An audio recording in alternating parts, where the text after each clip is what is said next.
France நாட்டின் போர்ஜஸ் நகரில் வாழ்ந்த ஒரு யூதர்தான் கிலாட். அவருக்கு நற்கருணையில் இயேசு இருக்கிறார் என்பதில் கொஞ்சம் கூட நம்பிக்கை இல்லை. இது குறித்து அந்தோனியாரிடம் விவாதித்தார். அதனை நிரூபிக்க அவருக்கு போட்டியும் வைத்தார். நான் ஒரு கழுதை வளர்த்து வருகிறேன். அதற்கு 2 நாட்கள் உணவளிக்காமல் பட்டினி போடுவேன். 3ஆம் நாள் காலையில் கடைத்தெருவுக்கு அதை நான் கொண்டு வருகிறேன்.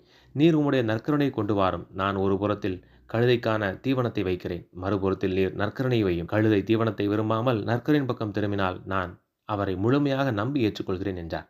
2 நாட்கள் உணவு ஏதும் அளிக்காமல் 3ஆம் நாள் காலை தம்முடைய பரிவாரங்கள் மற்றும் கழுதையோடு கடைத்தெருவுக்கு வந்தார் கிலாட். அந்தோனியாரும் 2 நாட்களும் மிகுந்த இறைவேண்டல் செய்து 3ஆம் நாள் காலையில் பக்தி உணர்வோடு நற்கருணைநாதரை கருத்தில் ஏந்தி வந்தார். ஒருபுறம் மிகவும் பிடித்தமான உணவு, மறுபுறம் நற்கருணை. இது வேண்டுமா அது வேண்டுமா என்று நினைத்து பார்க்க கூட கழுதை நேரம் எடுக்கவில்லை. பட்டினி கிடந்தும் தம்முடைய உணவை கழுதை கண்டுகொள்ளவில்லை. நற்கருணைநாதர் முன்னிலையில் தம்முடைய முன்னங்கால்களை மடக்கி தலை தாழ்த்தி பணிந்தது. இதனை கண்ட கிலாடு நற்கருணையில் இயேசு வாழ்கிறார் என்பதை ஏற்றுக்கொண்டார். தன்னுடைய குடும்பத்தார் அனைவரோடும் மனம் மாறி கத்தோலிக்கத்தில் இணைந்தார்.